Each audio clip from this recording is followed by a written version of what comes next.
Black-winged Gila.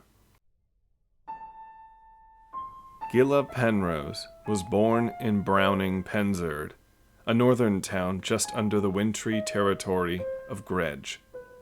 Her name was known widely around Estadia after the following incidents, but only in a legend, distorted to placate the guilt and horror. The real story of what happened to her was buried in the posterity of moldy volumes for a century. Fortunately, it can be told in full now. "You shouldn't touch that," said Lauren as Gila peered at the black ring in her grandmother's jewelry case. "I heard it'll get stuck on your finger." Gila looked at the slick black band. It had 3 spikes protruding on top. Gila slid the drawer shut, and the 2 young girls ran back through the clattering wooden hallway. The stairs groaned under each step. At dinner, Gila sat with her family in the light of the oil lamps. The table was high, so much so that years ago Gila would often hide and stand underneath. Her father and mother had the routine of inviting her neighbors over for dinner twice a week. It was an event which Gila looked forward to, since her best friend Lauren came with them. Gila, at this time, it should be noted, was not exceptional in any apparent way. Her face was plain and calm, but held a serenity underneath it which might have attracted some of the more attentive boys, if she did not keep her face down while passing them. On her way to school, she would walk over the large hill that rose above the valley which cradled the town. It rarely occurred to her that perhaps she should try and gain attention from boys, or that her demeanor was an obstacle between her and most everyone she met. One day, feeling comfortable enough in a corner of her classroom, Gila tried getting the attention of Frank, the only crush she ever had. "That's a lovely sweater, Frank," she said, laughing. Her face reddened while she resumed her nun-like countenance. "Thanks," was his unmoving reply. It may not have been drastic in one way or the other, but Gila dissected every aspect of that moment, and it was poison to her. Gila from then on suffered one exaggerated defeat after the other. The only people she spoke to in social settings with any confidence were her family or Lauren's. Then, in the coming years, she exhibited a curious tendency. When someone would talk to Gila, she would converse back to them, albeit nervously, but her eyes and head would be facing away from the person, focused on nothing else. To a stranger, she appeared blind. For Gila, however, it was the best defense against the crushing agony of proximity. At this particular dinner, they were having roast chicken and prawns that Gila's father had bought in the market that morning. The smells of seasoning and prawn meat were an imaginative escape for her, to the sea, to anywhere. After dinner, Gila and Lauren went to play checkers on the back porch, the moon more than sufficiently lighting the whole countryside. "Where did you hear about that ring?" Gila asked, while concentrating on the game pieces. "From my mother. I overheard her talking with your mother about it." "It just gets stuck, that's all?" Gila asked, looking up. "And it changes you somehow. I'm not sure. It was all really weird, what they were saying." Lauren looked out to the town and watched the headlights of a car slowly wend the road to the horizon. "Why do you have it?" Gila thought about that herself. "My grandmother," she said, "was a very odd woman. She had lots of energy. In fact, it was almost like she was a young person in an old woman's skin." Lauren looked at Gila and leaned forward, forgetting about checkers. "When did she die?" "Oh, I'm not sure I should tell you." Gila looked down, her voice whispering. Lauren pressed. "Come on, Gila. Please tell me." Gila looked around her, seeing through the window that the parents were well occupied in adult conversation. She took Lauren and pulled her by the hand around the corner of the porch, out of the moonlight. The landscape on this side of the house was dark and rolling, without any trees. Gila looked at her, serious and ready to divulge something terrible. "I'm scared, Gila," said Lauren. "My grandmother died one morning, or maybe around the morning. I only know because I was woken up by Mother screaming. Father silenced her, but I'd already gotten up. I think he also let out a short yell. They never let me in her bedroom until days later. I wasn't even allowed to see inside. They made sure of that. Police came over. Some men with buckets and cleaning supplies came by, and Mother took me into town before I saw what they were doing. After the funeral, I went into her room, and it smelled like soap and something else, something heavy and ugly. Lauren's eyes were wide open and glistened with tears, her arms folded tightly against herself. "Can we go inside, Gila?" she said with a tremor. They sat on a hook rug in the family room, the parents still chattering away. Gila spread playing cards out before them and set up a game of solitaire while Lauren watched. "So you never knew about the ring before?" Lauren asked. "No, never. However, I remembered Grandmother telling me that she had some special jewelry for me one day soon, when I became a woman. That was a couple years ago." Gila paused and stared at the cards. Her mouth opened. She realized that something else had been going on just before the incident. "I just remembered. 2 nights before she died, Grandmother was saying something in her room. I passed it while heading to bed, and I listened for only a moment. Her tone was sharp and angry, but still whispering. She was saying things like, 'I won't,' and 'stop it.' It felt odd, but for some reason, I thought it had been a dream until now." Lauren sat up with her arms folded around her legs. "Oh Lord, how can you still live in this house?" Gila smiled, still looking at her cards. "I don't feel anything bad about it now. I was very upset for a few days after she died. I still don't understand what happened to her." Gila stared out the window at the moon, her eyes tired and yet deliberate. "Still, I do wish I could just fly away from here." On Sunday, Gila pressed herself into her favorite dress. It was purple, very modest, perfect for her. As she looked in the mirror, Gila suffered something close to panic. "I'm starting to look like Mother," she thought. It was inevitable.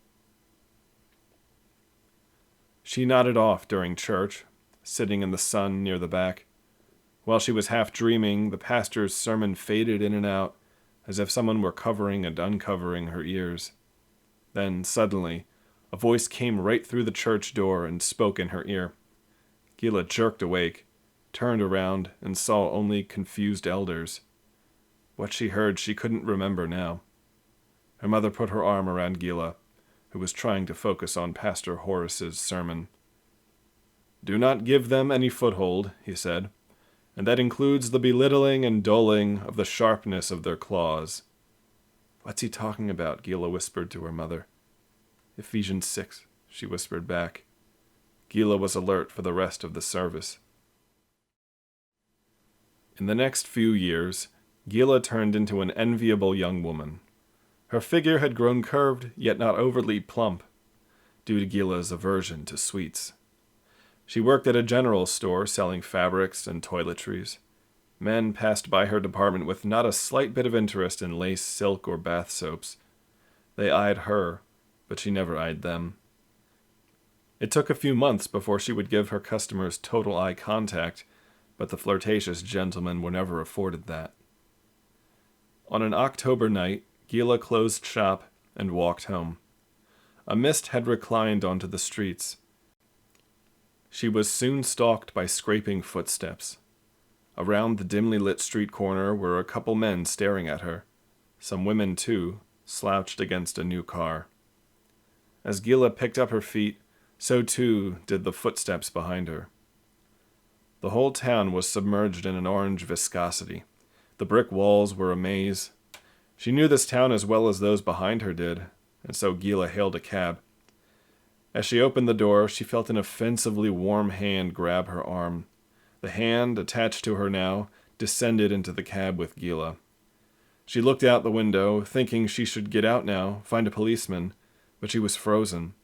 Words came from the hand, but Gila was so afraid she didn't understand them.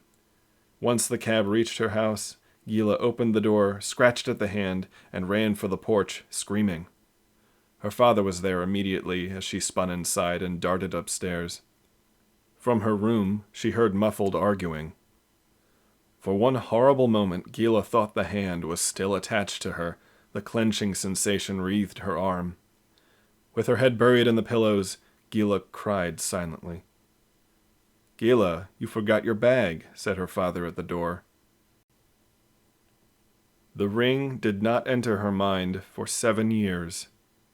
Then, on a white-skied afternoon, Gila was dressing for a ball that her family was attending in the evening. Without a single care, she went into her grandmother's jewelry box and rifled through things, pleased with a silver necklace. Then, the moist gleam caught her eye. It was truly beautiful, so solid and perfect in its making. Gila touched it and suddenly drew her hand back like she had been stung. No, she thought to herself. But her hand returned, and she picked up the cold black ring. She studied it up close. Countless hours must have been spent polishing the obsidian. And so, she slid her finger into it. Halfway, she stopped, pulled the ring off, and then resumed. Once it was on, she waited a few seconds, held her breath. She pulled it off, and she sighed. Back on it went. Gila smiled. Nobody else has a ring like this. At the party, Gila entered with floating footsteps and found a ficus to sit by. Across the satin walls, her eyes followed the patterns of leaves and curling, indefinite plant forms. Then she noticed the people there. Their din had been working its way into her ears for the last 5 minutes, but now it hit her like an errant wave. Though there was blue glass and music from the phonograph and dancing and delicious food, Gila thought to herself, "I'll eat, but I won't talk." Her parents let her go, by now understanding that Gila being cultivated into a socialite was a lost cause. They immediately slipped like mercury into the wad of merrymakers. Gila saw this and felt like a shard of ice. She downed the punch and choked on the stinging tartness. 2 friends of her parents passed by Gila and said hello. Gila snapped her head up at them, bright eyes unfocused. They passed on, further engorging the wad at the center of the parlor.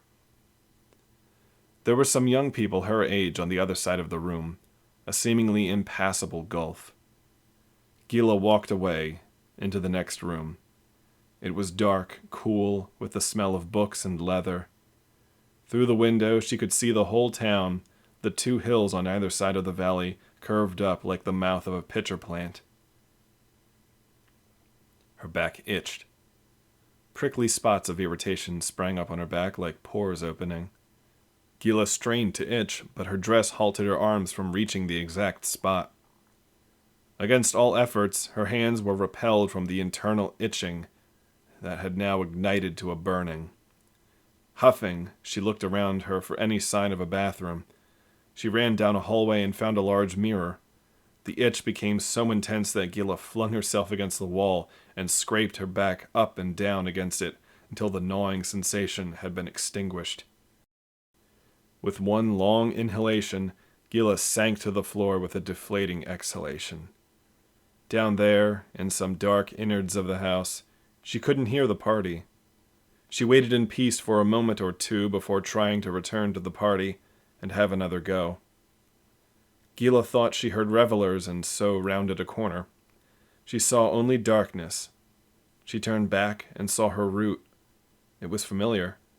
The sounds returned, and she followed it around corner after corner towards an orange light. Chin up, she entered the room and froze. The partiers were all in place and continuing their bombastic energies, but interspersed with their ranks were several of the most unexpected monstrosities, gelatinous and symmetrical. They stood upright and tensed their muscular appendages.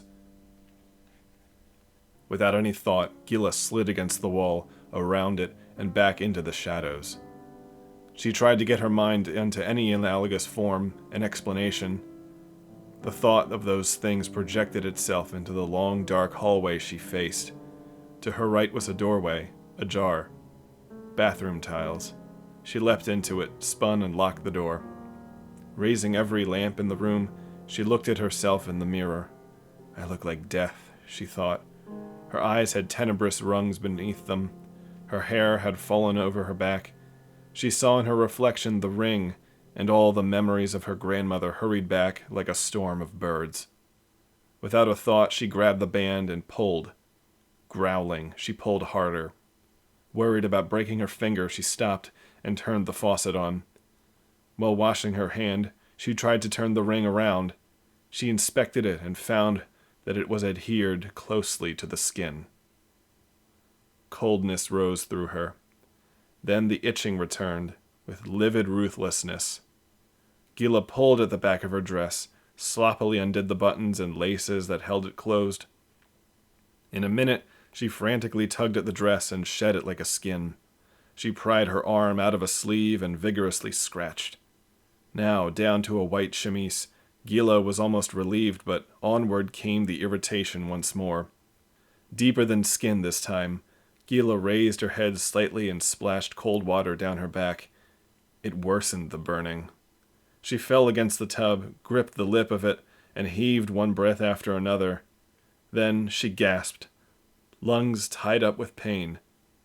The upper part of her body involuntarily rose, tensing. In the parlor, the guests were not ensconced by monsters sharing tea or cake with them. However, a scream came, barely audible to them, followed by a loud bang on a door. Some people stopped to look about, but not for long. In the bathroom, Gila was silent with pain. Her eyes orbed large, her mouth wide open. Out of her back spewed 2 long streams of leathery blackness. They twitched in solidity.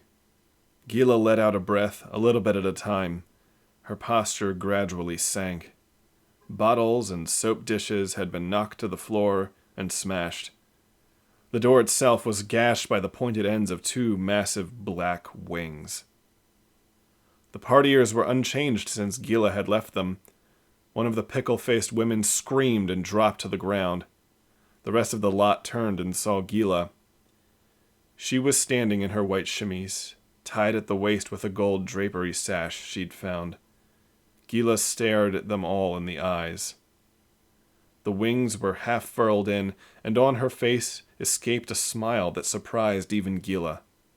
She watched their reactions, their scurrying.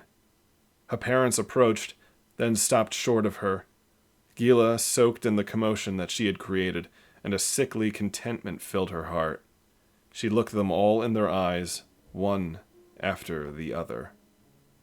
"Banis!" someone shouted from the back of the room. There was the sound of clanging metal, and one of the puffed-up ladies came out from the crowd with a metal poker and tried to hand it to her husband. "Kill her now!" Gila backed away as her parents regarded the accuser. Gila's mother looked down at Gila's hand, at the ring. With a labored wail of cosmic dismay, her mother craned her neck back and crashed to her knees. Gila approached her mother, and just as she knelt, the poker was hurled. It grazed her wing, and Gila felt that. Something else took hold of her muscles, and Gila leapt over her mother. Wings snapped outward. She thrusted forward to Mrs. Gorager, her assailant. Gila pummeled her to the ground, gave an inhuman stare, and then charged through the rest of the group towards the window. They tried to grab her, but her wings went forward into a shield, and Gila burst the nearest window. Screams echoed behind her. Gila plunged down a hill and tumbled through bushes and thistles.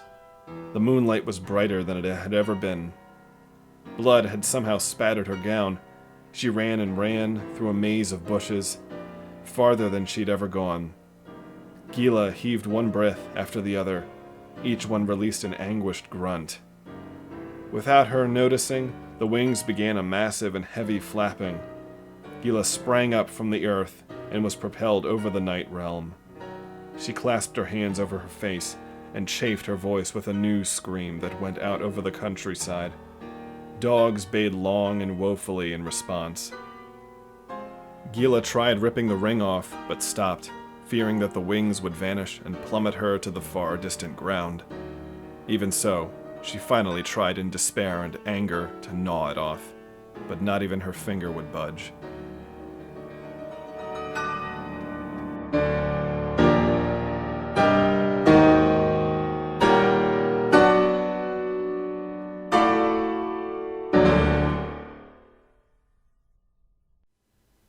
Out past the farms of Browning, near the border of Gredge, was a vast graveyard of some early settlers. Many of the graves had sunk into the earth a century ago, and some merely resembled smooth boulders. What were once angels were now only decaying blobs of stone. It rained frequently, dark and purple, even at noon. The hill of the cemetery rose to a colossal, grass-covered monolith of iron and rock. On one side, hidden by dead trees, but still within sight of a few graves, was an opening, a cave. Here Gila now lived. She flapped down on 10 wings. 2 had newly sprung that morning. In her arms were the carcasses of 2 goats. In the flickering cavern, she shook off rain from her tangled black hair. She walked up to a wide pit of embers and splayed the goats out on a spit, itself stolen from the town. Gila was stronger now, thanks to the ring. Her eyes were dark and wild. She looked at her hands, checked for the lines in them that told of a bannus, though there were none. She had almost begun to believe the stories about her. Instead, she merely regarded the long, filed-down nails which still held stains of blood. She no longer noticed the ring. Her white gown was torn off long ago, but 4 wings provided her covering, though she did not command them to do so. The wings spread onto a sickening mass behind her as she sat on a couch of stone, well warmed by the fires. With bored mechanisms of habit, Gila turned the goat-laden spit. Her eyes stared deep into the fire. After these meals, she felt ashamed and would curl up as best she could, trying to rest on the bed of fleece. At least I didn't steal this. With the sound of the rain and the warmth of the fire dulling her senses, she would drift off to sleep and dream of home. She would dream of an empty house with sunlight and calm and terror. Waking at what she felt was midnight, she would panic and feel her back, fearing another wing coming. They were more frequent now. It was for the wings that she consumed any living animal which crossed her path. Their strength came first, hers secondary. Some animals got away, the quick ones, but while she was descending from the air, not much ever did. Seeing a dog or a lamb, Gila would tearfully prey on it, killing it as swiftly as she could with those claws of hers. She was silent and remorseful much of the time, but in times like this, after a meal, she would drown the shame in useless wine that merely put herself into deeper slumber. Sleep was sweeter than wine or any other delicacies which the impious will of the ring spurred her to carry off. That she could sleep at all was a blessing and a hope to her. She prayed with pangs through her heart that she might be allowed to sleep forever. The rain made deep puddles outside the cave and turned the graveyard into a mire. Gila slept. She almost awoke at the sound of distant hoofbeats on the wet mud. She tossed and was oblivious to the shadowy figure that approached the cavern entrance. The ring, at last, did notice and spawned a new pair of wings beneath Gila's back. She was woken by the burning itch again, and, opening her eyes with solemnity, rolled onto her stomach. The burning and pushing began its throbbing rapidity. Her voice, now hoarse, began its inevitable groaning as the wings produced themselves on her back. Inch after inch, she screamed at their approach, the pain never any easier to cope with. Now, her back arched up, 12 wings protruding towards the rocky ceiling. The fire had dimmed significantly, and her form was of wild hair and sharp clawed hands. She growled, spat, and shrieked. This is what Frank heard and saw at the mouth of the cave, poised with a spear forward and eyes wide. What a monster! He steeled himself for one thrust, aiming for her chest. Frank thought, there's something strange about this beast. Something pitiful. Gila leaned back. The firelight caught her face. Tears poured down, the full humanity of her eyes beholden to Frank. She saw him then, and the spear as well. Frank began to lower it. Gila began to rise and straightened her body, covering it in a black cocoon of wings. In that face, dignity now surfaced, dignity and relief. One of the wings lifted to reveal the section of her chest that contained her heart. Her eyes pleaded with him. "I've been waiting," she said. He raised the spear again and stepped forward. Then they both remembered. "Gila," Frank said, his mouth wide. A second later, she too recalled his face, and remorse washed over hers. She fled to the back of the cave and crouched. The wings completely covered her. Without much else he could do, Frank ran after. "Gila!" He leaned the spear to the cave wall and stood over her, his right hand on a pocket knife on his belt. "Gila, please, what's happened? It is you, isn't it?" Gila's eyes twinkled at him through the black folds. A whimper escaped, followed by, "Please kill me," uttered soft as a breeze. She thrust out her right hand with the ring on it. Frank saw and understood. He backed away slightly and reached for the spear. Poor girl, he thought to himself. Once more, spear up, his arms twitched with adrenaline. Think of a house, the house which the money will buy, and all the rest that could follow. Then back again came the remembrance of that one compliment she paid him, in those distant school years. He paused once more. "Please, it's the only way. I cannot remove the ring," Gila said, her wings spread a little. Frank became angry. Why did I hesitate and not throw the spear first? Why did I have to see her face? Those eyes, her voice, now roughed by many screams, were still hers. The same one that spoke to him many years before. Enough! Frank plunged the spear. Every wing met it and stopped the tip from reaching Gila's skin. Frank pushed harder and leaned forward with all his weight before the wings flung him back. Gila watched helplessly. He tumbled. The wings were never mine to command in the first place. Frank got up, waited a few moments. The wings were poised like serpents in the gloom. He slipped the dagger out of its sheath and ran forward. He fought the wings and their tips, which sought to pierce him. Gila shielded her face. She now felt truly without the hope which sleep promised. Frank slashed and batted away the leathery capes until he reached in with one hand and grabbed the roots of all 12 wings. Holding them so, he dragged Gila forward onto her stomach, telling her to lie still. With his knee on her legs, he began to cut every single wing away like stalks of cane. Gila was tense but silent. Frank tossed each wing aside until they were a quivering pile of black sheens. Frank rose and turned to Gila, who looked around at what had happened.